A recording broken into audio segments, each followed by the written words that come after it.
There is another moon around Saturn. It's a moon called Enceladus. This is an interesting moon in the context of life. What we see on Enceladus are fountains of ice rising up from the surface and disappearing off into space. Beautiful, but what we think is causing... You can see that I try hard to emulate my idol. That said, I'm a mumbler. There's nothing I can do. I mumble, and I do have a lisp, a nasal voice. Is horrendous.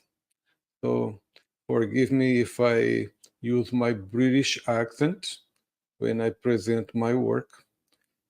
Today we are going to talk about the twin paradox, which is the place where physics went wrong. That happened in 1905 or thereabouts, and wasn't Einstein's fault.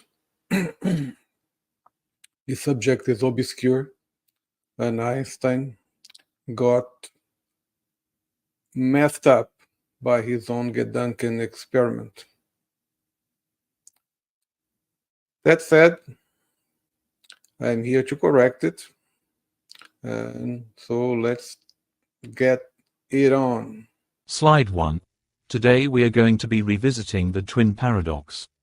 The twin paradox was a Gedanken experiment that Albert Einstein proposed to support his special relativity theory. Slide 2.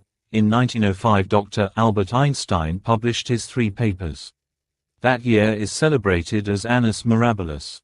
In 2005, I created the hypergeometrical universe theory. That year, it was the centennial of Annus Mirabilis. It was a bad year to correct Albert Einstein. That said, great ideas don't come up according to a given schedule. They arrive when they arrive. The question that we will address here is if all inertial frames are equivalent. That's the principal postulate of special relativity and what is behind the twin paradox.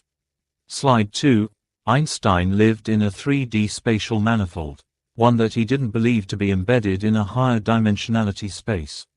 Under those circumstances, Einstein proposed that the geometry of the space to be defined by the geometry of spacetime, and be controlled by the inner contents of the universe.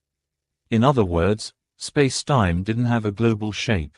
Each and every mass distribution would locally deform the form spacetime. Slide 3. I proposed a distinct geometry for the universe.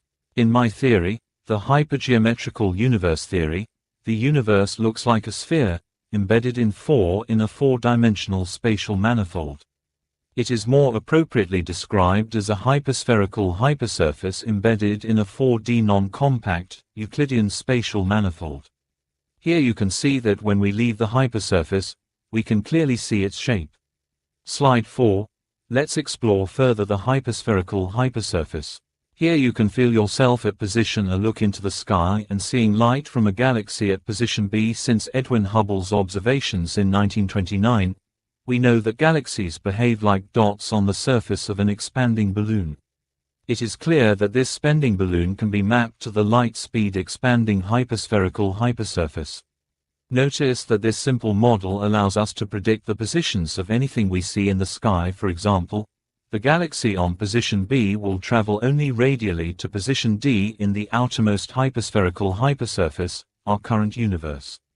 In this figure I represented also the optical path of ancient photons.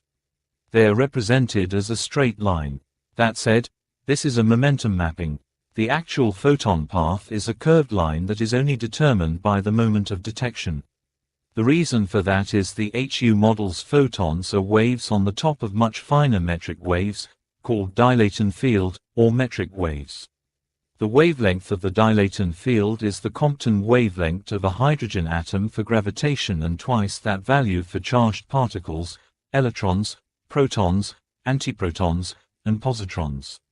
Being a 4D wave implies that energy is only extracted from the wave by dephasing events resulting in detection.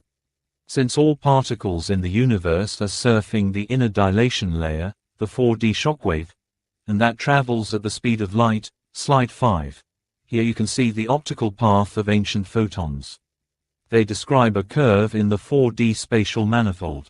The distance AC is equal to the difference in 4D radii. This optical path is the one that makes the rate of momentum loss by the photon constant with respect to absolute time or the distance traversed along the radial direction, the distance traversed by the universe. Slide 6. Hermann Minkowski, a mathematician known for his work in developing the geometric interpretation of the theory of relativity, saw the Lorentz boost, a transformation used to describe how the observed properties of an object change when it moves at a constant velocity, as a kind of rotation in spacetime. Minkowski's insight was to treat time as a geometric dimension similar to the dimensions of space, allowing spacetime to be expressed as a four-dimensional manifold. He conceptualized the Lorentz boost as a rotation in this four-dimensional space, but with a crucial twist. The angle of this rotation was imaginary, which aligns with the mathematical properties of hyperbolic functions. Slide 7.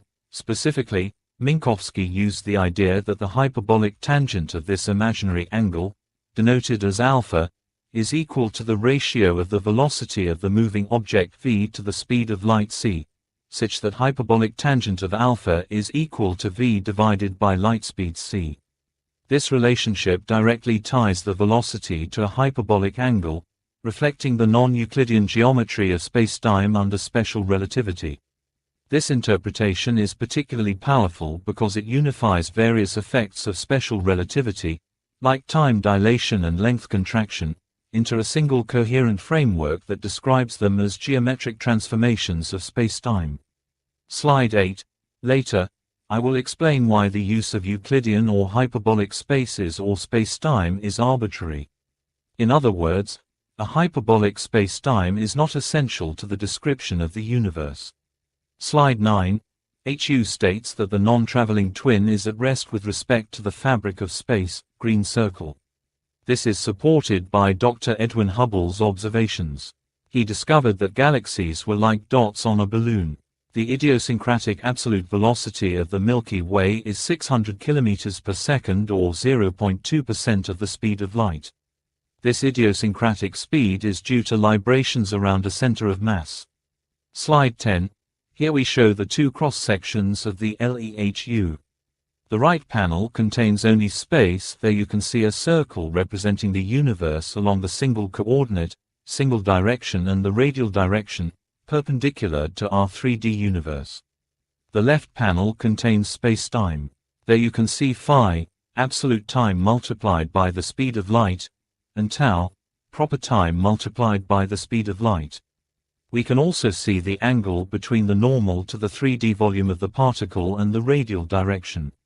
Minkowski explained that Lorentz boosts were equivalent to projections of a reference frame onto another. He didn't push, as far as I know, the idea that the reference frame was an absolute reference frame. The reason is simple.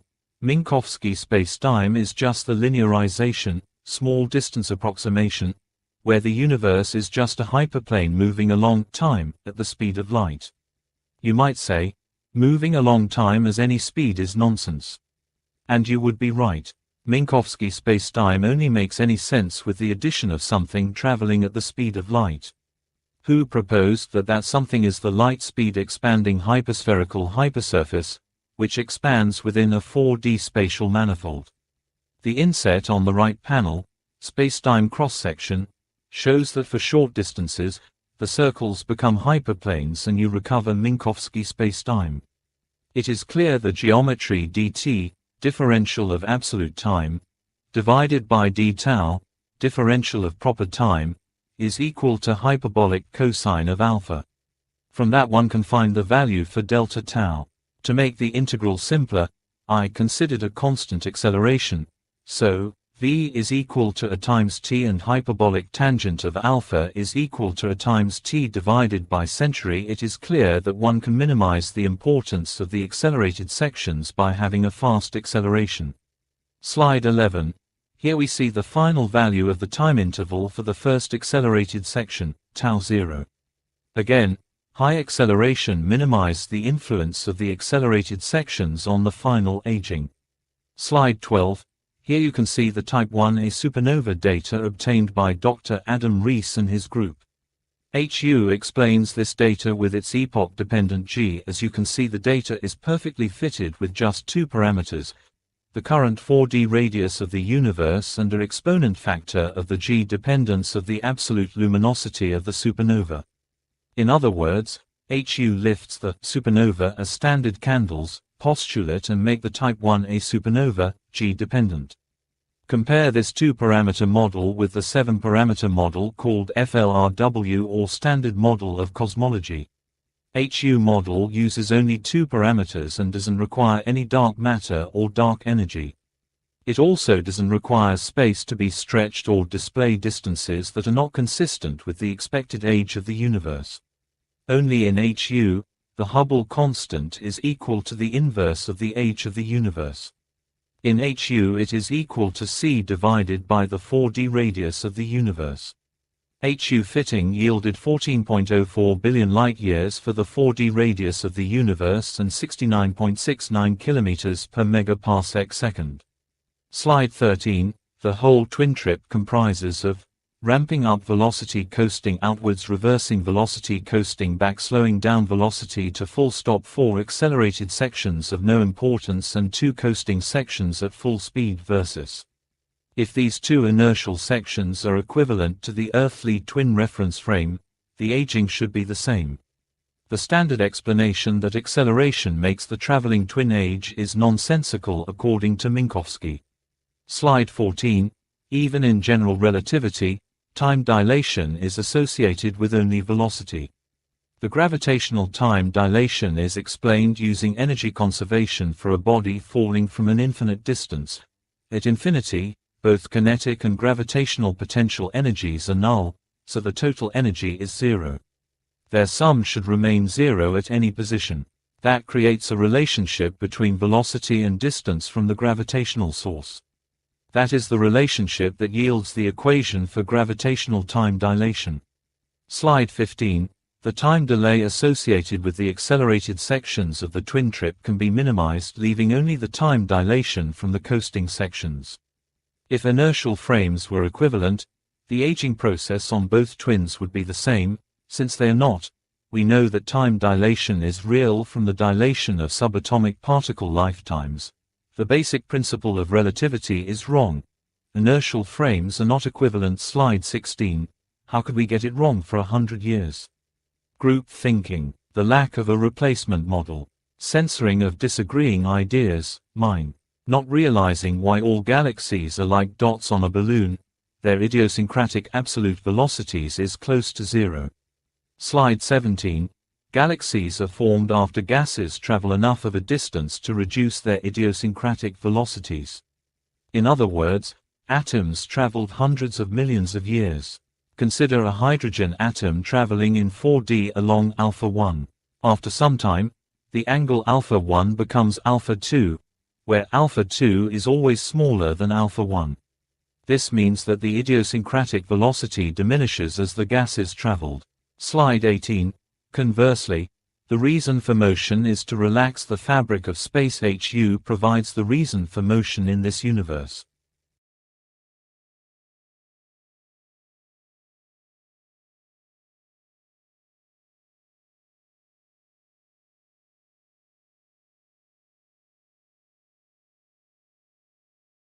Slide 19. What did we learn? The twin paradox was never lifted and it doomed relativity. Its resolution requires the existence of an absolute reference frame in Minkowski spacetime. The hypergeometrical universe proposes exactly that absolute reference and renounces covariance and the equivalence of all inertial frames. Whose laws of nature are derived from first principles on a 4D spatial manifold. So, inertial reference frames are not equivalent. The only reason the traveling twin aged faster is because the staying twin was at rest with respect to the fabric of space. Slide 20. How could we get it wrong for 100 years? Einstein should have known the postulate that all inertial reference frames are equivalent to be wrong since Hubble's observation that galaxies were receding at a velocity that was correlated to distance. In other words, the dots on a balloon analogy for galaxies frame where galaxies are at rest. Einstein didn't acknowledge that fact. That would be the same as renouncing relativity. That all inertial frames are equivalent or covariants of laws is the central theme of relativity. Slide 21.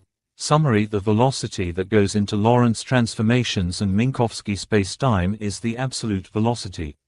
That is how one lifts the twin paradox.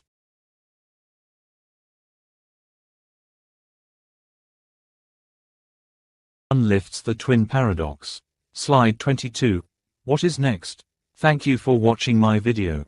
Next, I will explain, where did Einstein go wrong with time dilation? What is time? What are the hypergeometrical universe theory hypotheses? What is the fundamental dilator and the quantum Lagrangian principle? What is this universe's frequency? How to derive the laws of nature from first principles? Provide the new standard model for particle physics. Slide 23. What is next? Explain the spiral galaxy rotation curve conundrum. Explain the early galaxy formation conundrum. Explain the coma cluster, dark matter, conundrum. Explain the bullet cluster observation. Explain what to do to be able to travel at relativistic speeds. How the universe was created and how will it end. How to solve your energy problems and reach out to the stars. How did I create the map of the observable and unobservable universe? What is Earth location in the universe map, etc.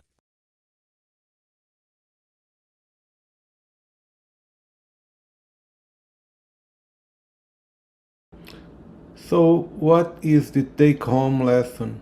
The take-home lesson is that since 1929, since Hubble observations, we know that galaxies are like dots on an expanding balloon.